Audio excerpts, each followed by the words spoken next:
Wanita ini dinikahi pria Jepang tanpa restu orang tua. Setelah beberapa bulan pernikahan, sikap orang tua berubah. Namaku Rasni. Usiaku 26 tahun, dan aku tinggal bersama kedua orang tuaku di sebuah rumah sederhana di pinggiran kota Semarang. Aku adalah anak kedua dari dua bersaudara. Kakakku, Ika, sudah menikah beberapa tahun lalu dengan Andi, seorang pria sukses yang kini menjadi bos di salah satu dealer mobil ternama di Semarang.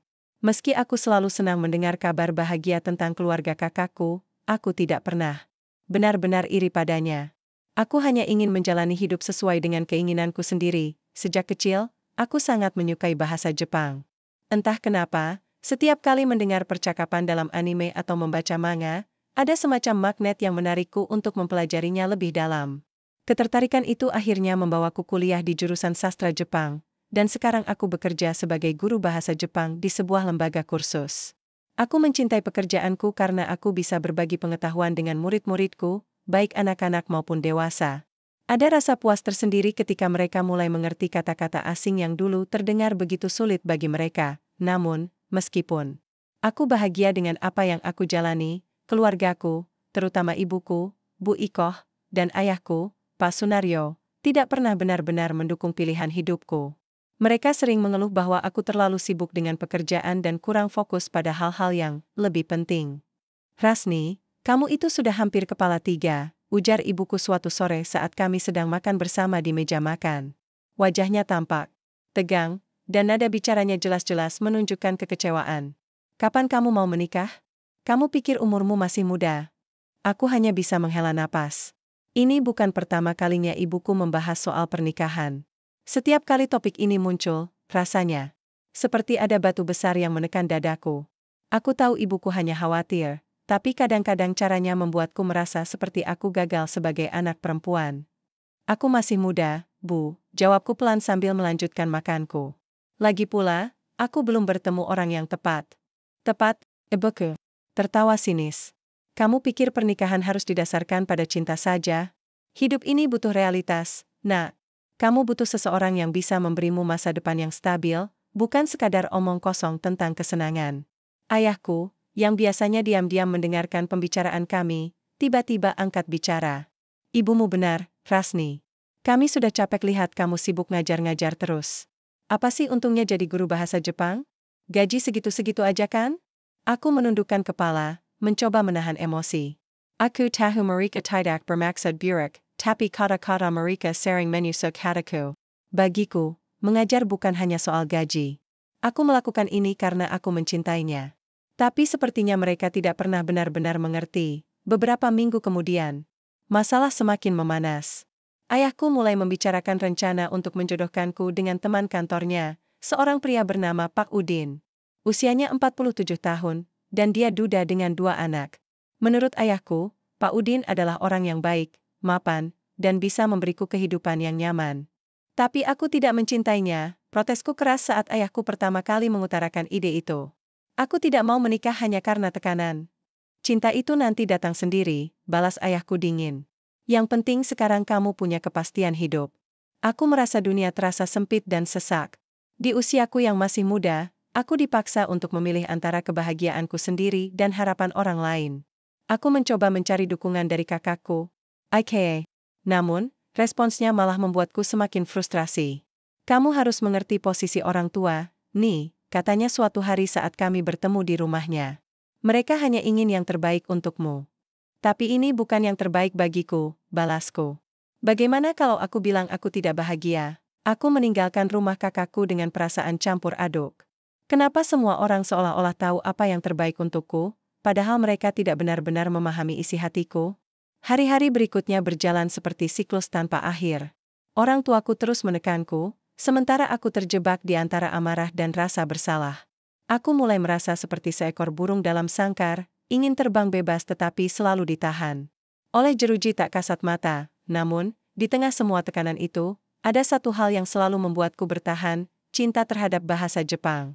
Setiap kali aku masuk ke kelas untuk mengajar, aku merasa seperti melangkah ke dunia baru yang penuh warna. Murid-muridku, meskipun berbeda usia dan latar belakang, selalu memberiku energi positif. Mereka menghargai usahaku, dan itu cukup untuk Membuatku merasa bahwa hidup ini masih layak dijalani. Suatu hari, saat aku sedang mengajar di sebuah kafe kecil yang sering kutempati untuk mengajar privat, sesuatu yang tak terduga terjadi. Seorang pria asing, tampan dengan mata sipit, datang ke mejaku dan mulai berbicara dalam bahasa Jepang. Sumimasen, apakah ini tempat kursus bahasa Jepang? Tanyanya dengan logat yang sangat jelas. Aku mengangkat kepala dan tersenyum. Hai, konnichiwa. Iya, saya guru di sini. Bisa saya bantu?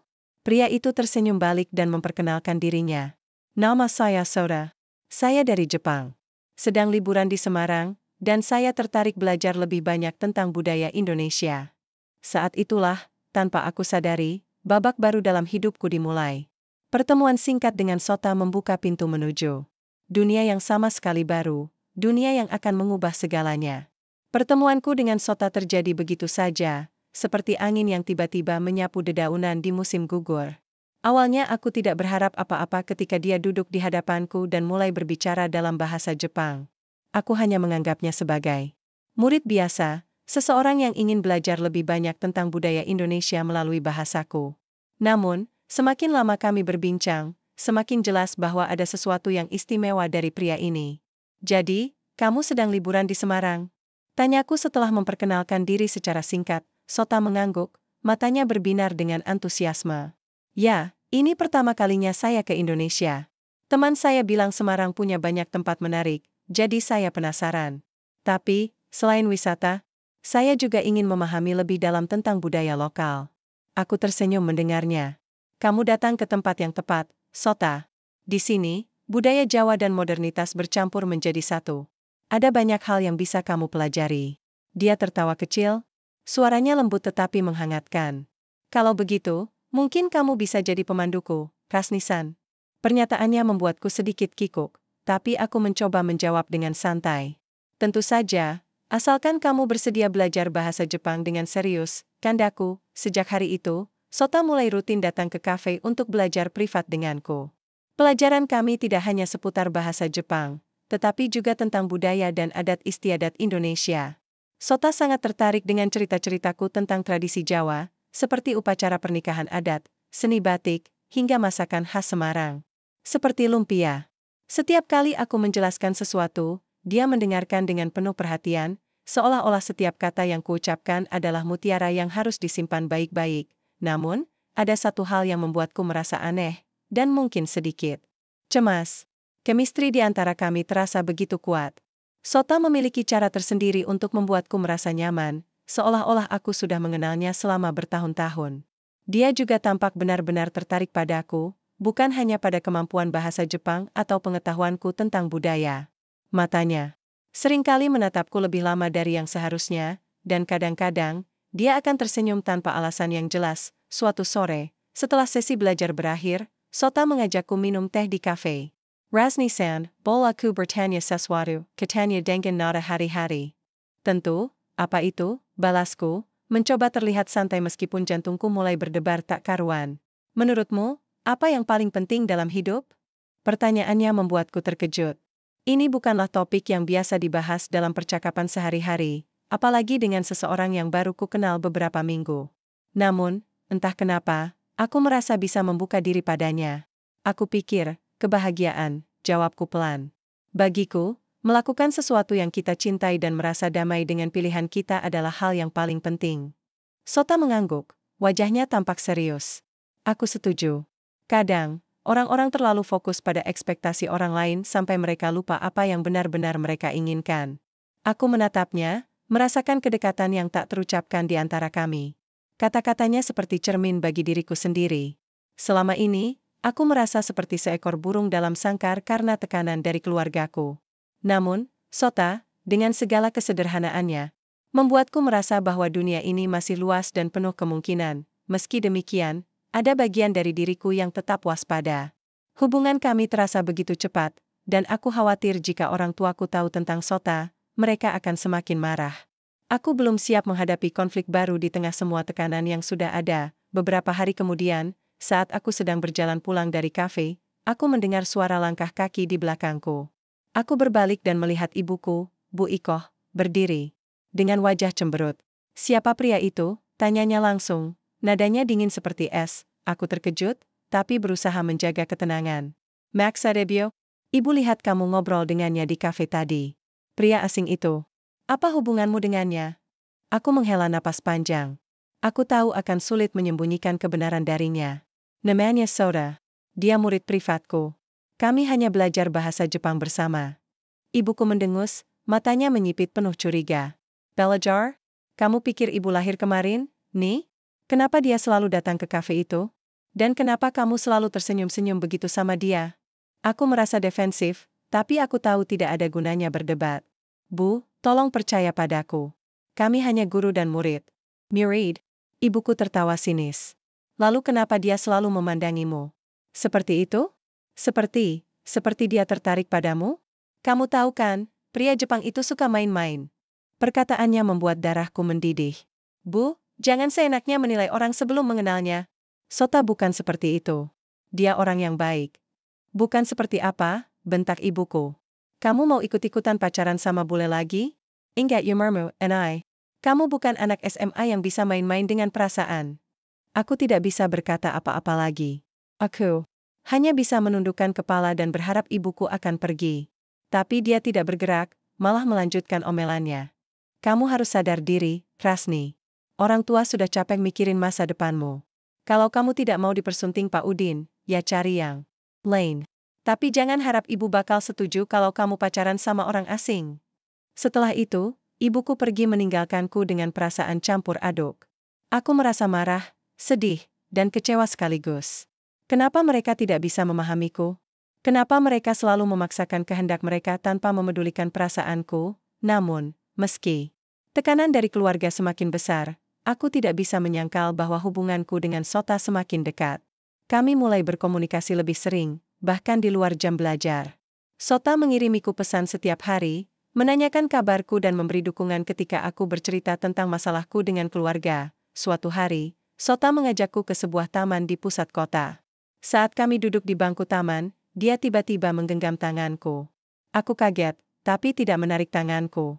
Ada sesuatu dalam sentuhannya yang membuatku merasa aman. Rasni-san, katanya pelan. Aku tahu ini mungkin terlalu cepat, tapi aku ingin jujur padamu. Aku sangat tertarik padamu. Bukan hanya karena kamu pintar dan cantik, tapi juga karena kamu punya hati yang hangat dan penuh semangat. Aku ingin mengenal dirimu lebih dalam. Aku menatapnya, jantungku berdebar-debar. Sota, aku juga merasakan hal yang sama. Tapi, situasiku rumit. Keluargaku akan sangat marah kalau tahu tentang kita. Sota mengangguk, wajahnya tampak tegang. Aku mengerti. Tapi aku tidak ingin menyerah begitu saja. Bagaimana kalau kita saling berusaha? Aku yakin, suatu hari nanti, kita akan menemukan jalan. Aku tidak bisa menahan air mataku lagi. Untuk pertama kalinya dalam hidupku, aku merasa bahwa ada seseorang yang benar-benar memahamiku. Sota bukan sekadar pria asing yang datang ke Semarang untuk liburan. Dia adalah seseorang yang membuatku merasa bahwa cinta itu mungkin, meskipun dunia di sekitarku terasa begitu sempit. Namun, di tengah kebahagiaan itu, ada suara kecil di dalam hatiku yang terus berbisik. Apakah aku siap menghadapi konsekuensi dari hubungan ini? Apakah aku cukup kuat untuk melawan tekanan keluarga demi cinta yang baru saja tumbuh? Hari-hariku dengan Sota semakin intens. Kami mulai bertemu lebih sering, tidak hanya untuk belajar bahasa Jepang, tetapi juga untuk sekadar berbicara tentang hidup. Setiap kali aku bersamanya, rasanya seperti beban di pundakku perlahan-lahan terangkat.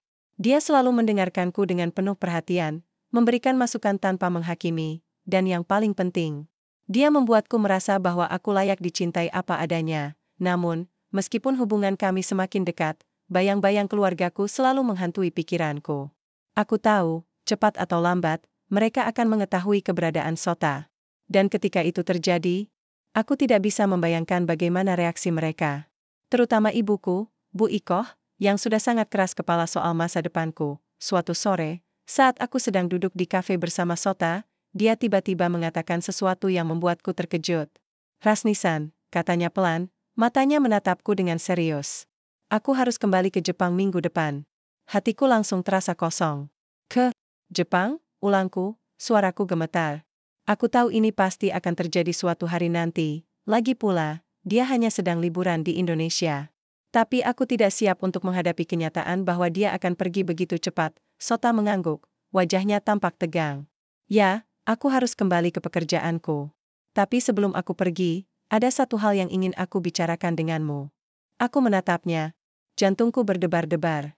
Apapun yang dia katakan, aku tahu ini adalah sesuatu yang penting. Aku benar-benar mencintaimu, Rasni-san, katanya dengan nada mantap.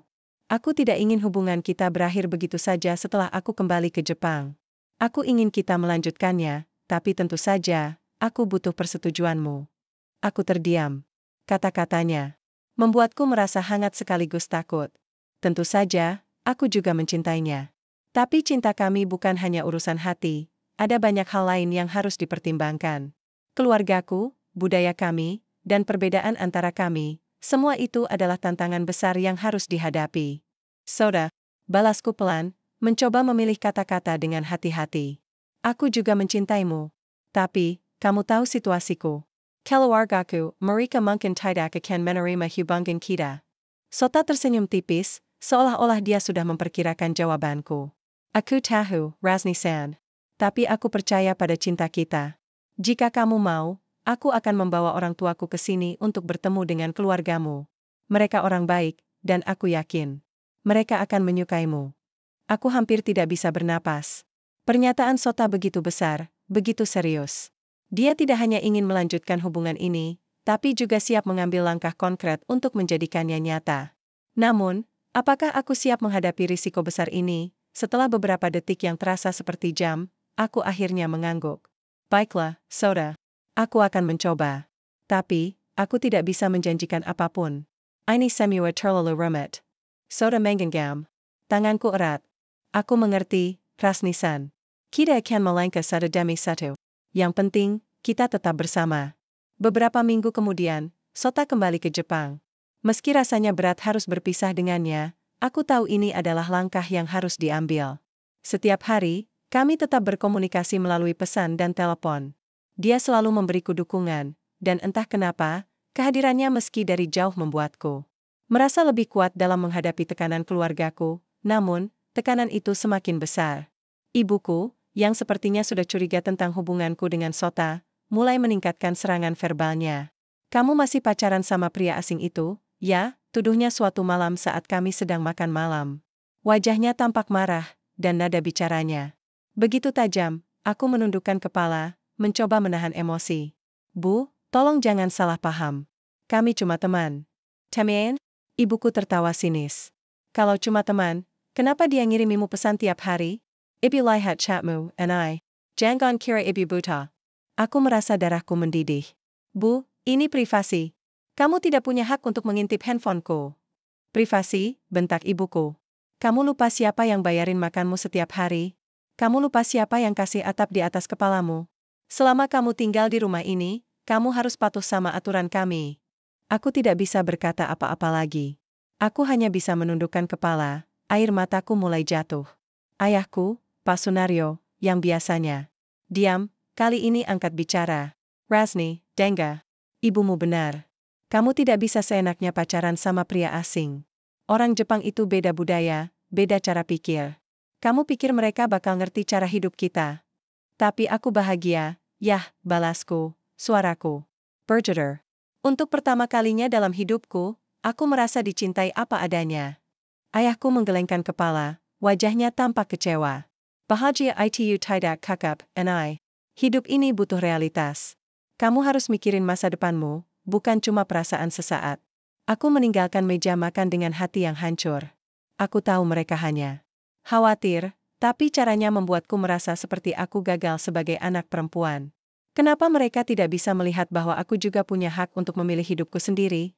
Beberapa minggu kemudian, kabar dari Sota datang. Dia memberitahuku bahwa dia sudah mengajak orang tuanya untuk datang ke Semarang. Mereka ingin bertemu keluargaku secara resmi. Hantu and I, tanyaku, suaraku penuh rasa tak percaya. Mereka mau datang ke sini? Sota tertawa kecil di ujung telepon. Tentu saja. Mereka penasaran dengan Indonesia, dan mereka juga ingin mengenal keluargamu. Aku janji, semuanya akan baik-baik saja, Rasni-san. Meski demikian, aku tidak bisa sepenuhnya tenang. Bagaimana jika keluargaku menolak mereka? Bagaimana jika semuanya berubah menjadi bencana? Akhirnya, hari yang ditunggu-tunggu tiba. Orang tua Sota tiba di Semarang dengan gaya yang sangat sederhana, meski aku tahu dari ceritanya bahwa mereka adalah keluarga kaya. Mereka sangat ramah dan sopan, bahkan membawa oleh-oleh khas Jepang untuk keluargaku, namun, reaksi keluargaku ternyata tidak seperti yang kuharapkan. Saat orang tua Sota tiba di rumah, ibuku langsung menunjukkan sikap dinginnya. Dia tidak menyambut mereka dengan senyum, melainkan tatapan curiga.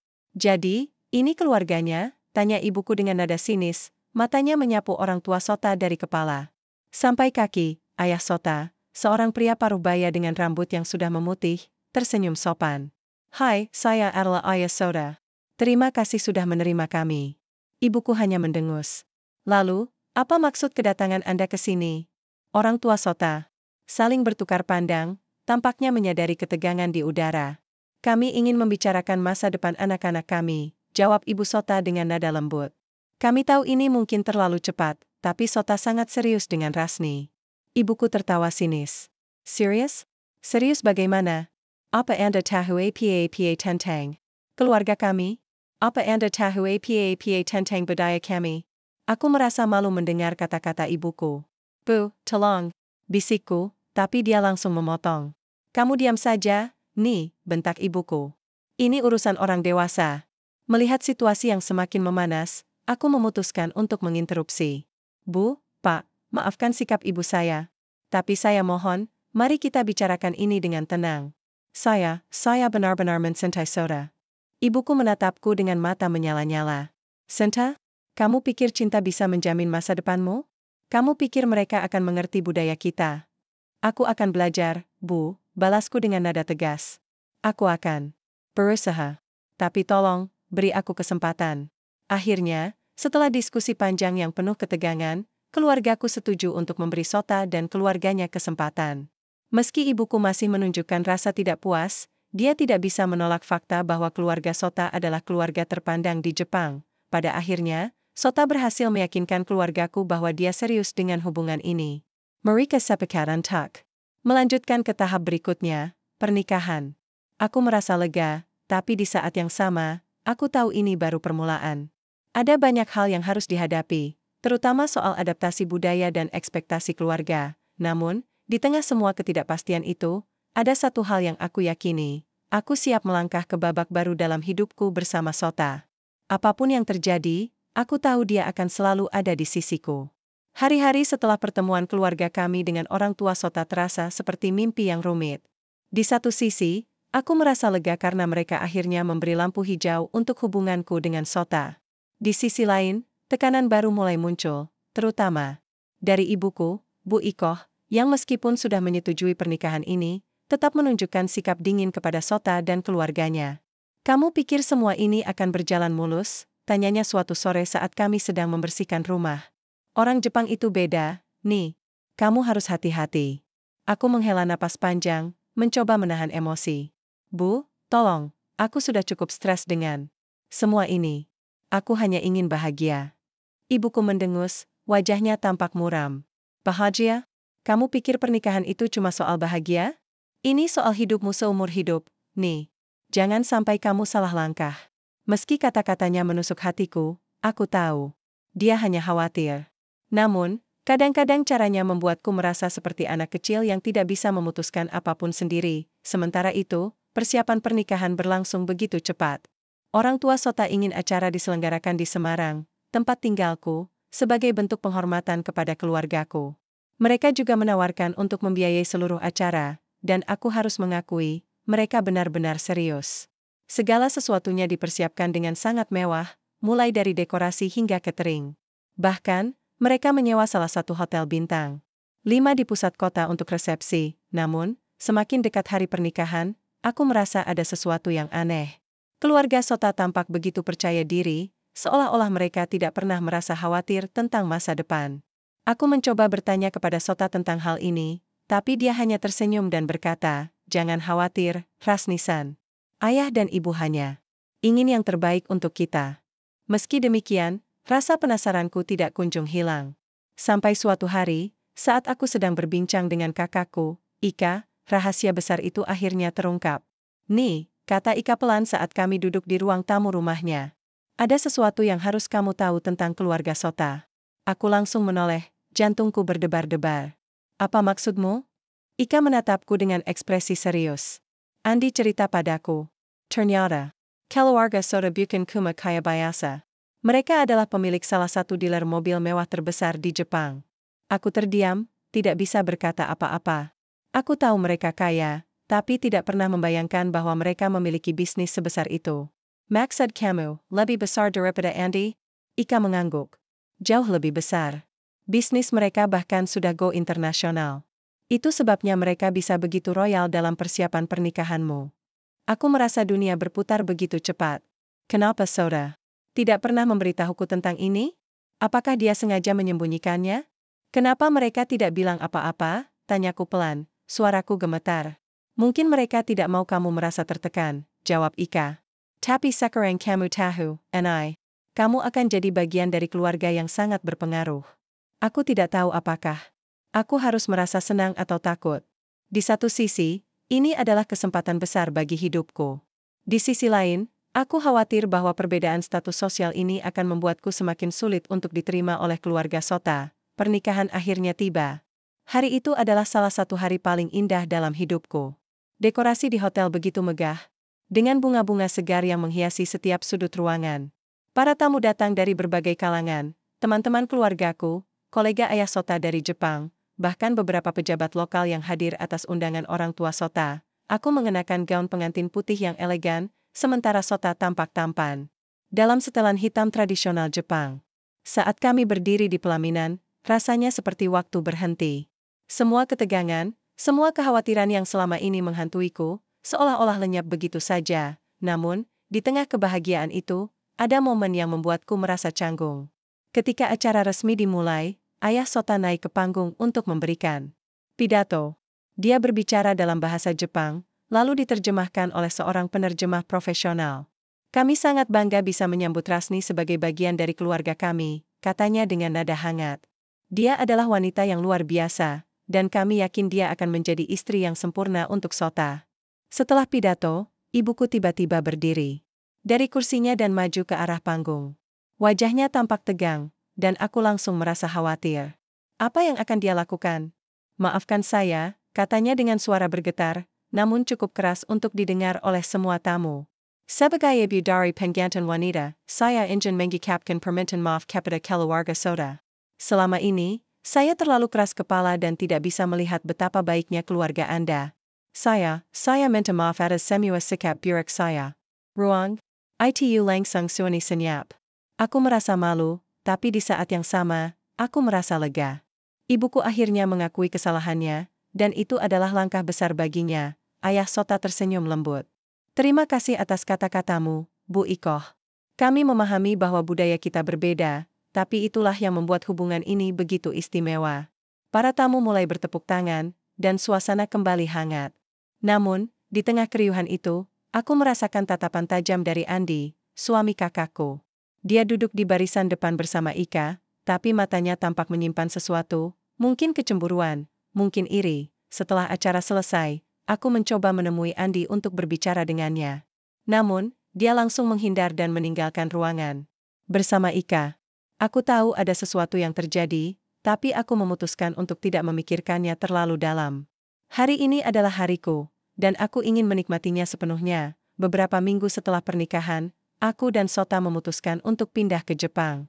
Sota ingin aku segera beradaptasi dengan lingkungan barunya, dan aku setuju. Meski aku merasa sedikit cemas meninggalkan keluargaku di Indonesia, aku tahu ini adalah langkah yang harus diambil. Namun, ada satu hal yang membuatku semakin terkejut.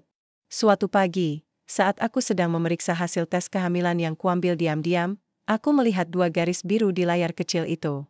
Aku hamil, aku tidak bisa berkata apa-apa. Campuran antara kebahagiaan dan kekhawatiran melanda hatiku.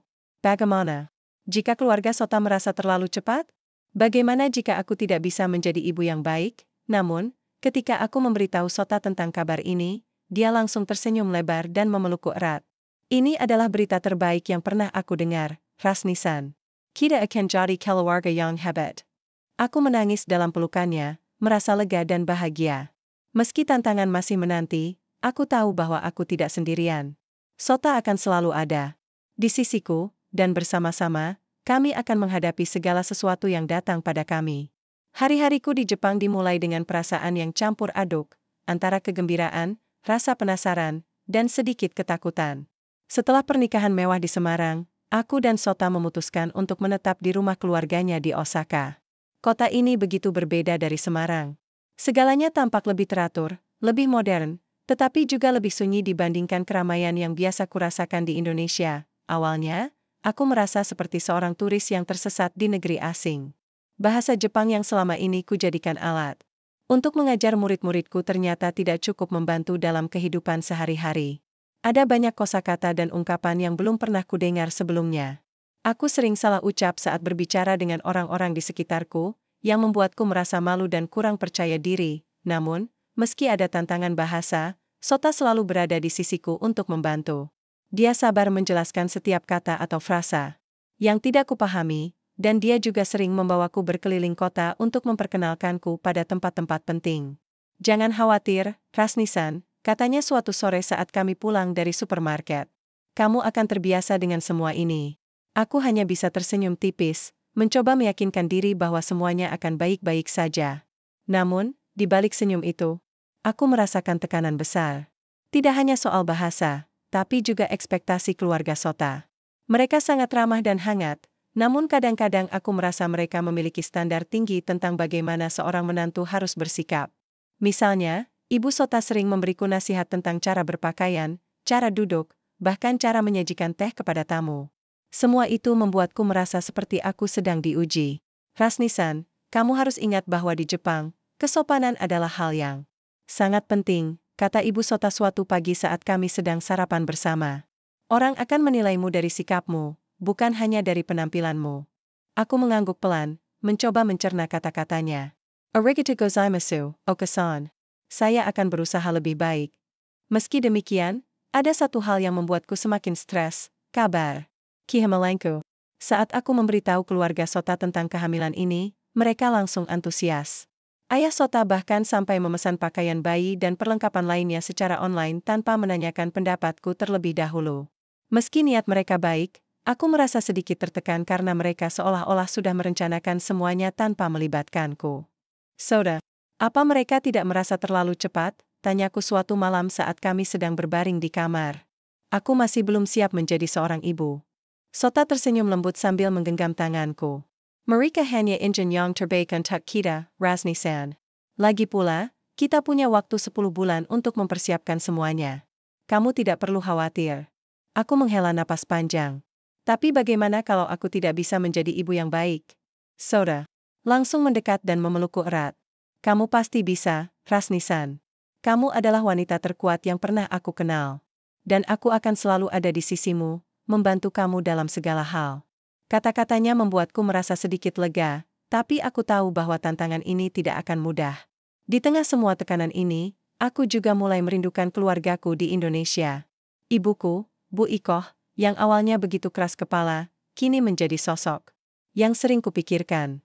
Aku tahu dia mungkin masih marah padaku karena telah meninggalkannya, tapi aku juga tahu bahwa dia hanya ingin yang terbaik untukku. Suatu hari, aku memutuskan untuk menghubungi Ika, kakakku, melalui telepon. "Kak, bagaimana kabar ibu?" Tanyaku pelan, suaraku gemetar karena takut mendengar jawaban buruk. Ika terdiam sejenak sebelum akhirnya menjawab. "Ibu baik-baik saja, nih. Dia sering membicarakanmu, tapi dia masih merasa bersalah karena sudah memaksamu menikah dengan Pak Udin." Aku merasa dadaku sesak. Aku juga merindukannya, Kak. Bagaimana kalau aku mengundang mereka ke sini? Mungkin itu akan membantu memperbaiki hubungan kami. Ika terkejut mendengar ideku. Serius? Kamu yakin? Aku mengangguk, meski dia tidak bisa melihatnya. Ya, aku yakin. Aku ingin mereka tahu bahwa aku bahagia di sini. Setelah pembicaraan itu, aku langsung memberitahu Sota tentang rencanaku. Dia langsung setuju dan bahkan menawarkan untuk membantu mengurus segala sesuatunya. Itu ide yang bagus, Rasni-san. Keluarga adalah hal yang paling penting. Beberapa minggu kemudian, keluargaku akhirnya tiba di Osaka. Melihat wajah ibuku saat pertama kali turun dari pesawat membuat air mataku langsung jatuh. Dia tampak lebih tua dari yang kuingat, dengan beberapa helai rambut putih yang mulai muncul di kepalanya. Namun, matanya masih sama seperti dulu, penuh kasih sayang, meski terkadang tersembunyi di balik kekerasan hatinya. "And I," katanya pelan saat kami berpelukan di bandara. "Maafkan Ebio." Aku menggelengkan kepala, mencoba menahan tangisku. "Tidak, Bu. Seharusnya aku yang minta maaf. Aku tahu ibu hanya ingin yang terbaik untukku." Ibuku menatapku lama, matanya berkaca-kaca. "Ibu bangga padamu, Ni. Kamu sudah jadi wanita dewasa yang kuat." Pertemuan itu adalah momen paling emosional dalam hidupku. Untuk pertama kalinya, aku merasa bahwa ibuku benar-benar memahami pilihan hidupku. Kami menghabiskan beberapa hari berikutnya berkeliling Osaka bersama, dan aku memperkenalkan mereka pada keluarga Soda. Awalnya, suasana sedikit canggung karena perbedaan budaya. Tapi lambat laun mereka mulai saling mengenal dan bahkan tertawa bersama. Namun, di tengah kebahagiaan itu, ada satu hal yang membuatku semakin tegang, usia kehamilanku yang semakin besar. Aku mulai merasa tidak nyaman dengan perubahan fisik yang terjadi pada tubuhku, dan aku sering merasa lelah tanpa alasan yang jelas. Sota selalu berusaha membantuku, tapi aku tahu bahwa beban ini adalah tanggung jawabku sendiri. Suatu malam, saat aku sedang duduk di ruang tamu bersama ibuku, dia tiba-tiba bertanya, "Ni, apakah kamu bahagia?" Aku menatapnya, terkejut dengan pertanyaannya. "Kenapa ibu tanya itu?" Ibuku tersenyum tipis. "Karena ibu ingin tahu apakah pilihanmu ini benar-benar membuatmu bahagia. Bukan karena tekanan, bukan karena rasa bersalah, tapi karena kamu benar-benar mencintai kehidupanmu sekarang." Aku terdiam sejenak, mencoba merenungkan kata-katanya. "Ya, Bu. Aku bahagia. Aku mencintai Sota, dan aku mencintai kehidupan baruku di sini. Tapi, aku juga masih belajar. Masih ada banyak hal yang harus aku hadapi." Ibuku mengangguk, wajahnya tampak lega. "Itu sudah cukup, Ni. Selama kamu bahagia, ibu juga bahagia." Kata-katanya membuatku merasa tenang. Untuk pertama kalinya, aku merasa bahwa aku tidak perlu membuktikan apapun lagi kepada ibuku. Dia sudah menerima pilihan hidupku, dan itu adalah kemenangan terbesar yang pernah kudapatkan. Namun, di tengah semua kebahagiaan ini, aku tahu bahwa tantangan baru akan datang. Kehamilanku semakin dekat dengan masa persalinan, dan aku harus siap menghadapi segala kemungkinan yang akan terjadi. Tapi aku tidak takut. Dengan Sota di sisiku, aku tahu bahwa aku bisa menghadapi apapun yang datang pada kami. Hari-hari menjelang kelahiran bayiku di Jepang adalah campuran antara kebahagiaan yang mendalam dan ketegangan yang tak terhindarkan. Setiap kali aku merasakan tendangan lembut dari perutku, aku tidak bisa menahan senyum.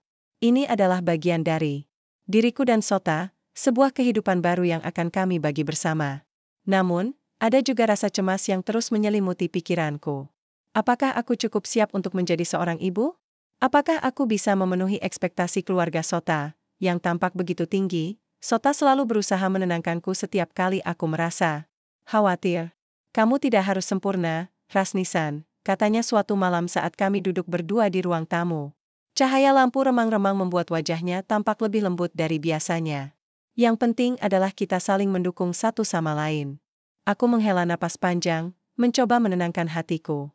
"Tapi apa aku bisa memberikan yang terbaik untuk anak kita?" Sota tersenyum hangat sambil menggenggam tanganku erat.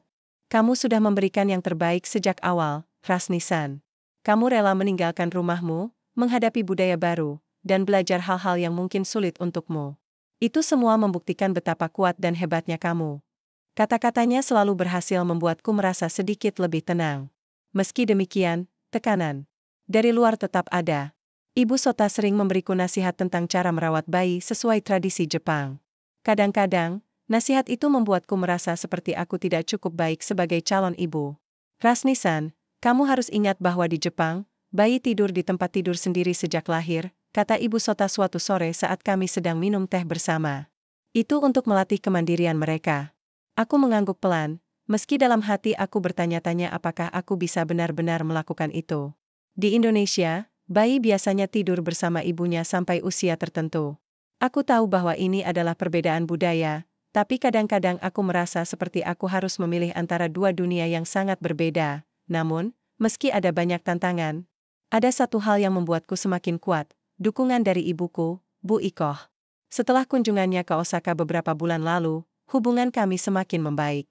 Dia sering mengirimiku pesan atau menelepon untuk menanyakan kabarku dan memberikan saran dari sudut pandang seorang ibu. Aku merasa seperti dia akhirnya benar-benar memahami perjuanganku. "Ni, jangan terlalu memaksakan diri," kata ibuku suatu pagi saat kami sedang berbicara melalui telepon. "Menjadi ibu itu proses, tidak ada yang langsung sempurna. Yang penting, kamu bahagia." Aku tersenyum mendengar kata-katanya. "Terima kasih, Bu. Aku merindukanmu." Ibuku tertawa kecil, suaranya penuh kasih sayang. "Ibu juga merindukanmu, Nek. Tapi ibu bangga padamu. Kamu sudah jadi wanita dewasa yang kuat." Percakapan itu membuatku merasa lega. Untuk pertama kalinya dalam hidupku, aku merasa bahwa ibuku benar-benar mendukungku tanpa syarat. Dia tidak lagi mencoba memaksakan kehendaknya padaku, tapi justru memberikan ruang untukku tumbuh dan belajar. Akhirnya, hari yang ditunggu-tunggu tiba. Saat aku sedang memasak sarapan pagi, tiba-tiba aku merasakan kontraksi yang cukup kuat di perutku. Aku langsung panik, tapi Sota dengan cepat datang untuk menenangkanku. "Tenang, Rasni-san. Waktunya sudah tiba," katanya sambil memegang tanganku. "Erat, ayo kita ke rumah sakit." Perjalanan ke rumah sakit terasa begitu panjang, meski sebenarnya hanya butuh beberapa menit. Kontraksi semakin sering dan semakin kuat, membuatku merasa seperti tubuhku tidak lagi milikku sendiri. Namun, Sota selalu ada di sisiku, menggenggam tanganku dan memberikan semangat. Setelah beberapa jam yang terasa seperti abad, akhirnya aku mendengar tangisan bayi kecil menggema di ruangan. Dokter mengangkat bayiku dan tersenyum lebar. "Selamat, Naonya. Kamu punya seorang bayi laki-laki yang sehat." Air mataku langsung jatuh mendengar kata-kata itu. Aku tidak bisa berkata apa-apa, hanya bisa menatap wajah mungil bayiku yang dipenuhi air mata dan lendir. Sota langsung memelukku erat, matanya juga basah karena haru. "Kita punya anak, Rasni-san," katanya dengan suara bergetar. "Dia sempurna." Keesokan harinya, keluarga Sota dan orang tuaku yang masih berada di Jepang datang ke rumah sakit untuk melihat bayiku. Mereka semua tampak begitu bahagia, terutama ibu Sota, yang langsung menangis saat melihat cucunya. "Inilah keajaiban hidup," katanya sambil memelukku erat. "Kamu sudah jadi seorang ibu yang luar biasa, Rasni-san."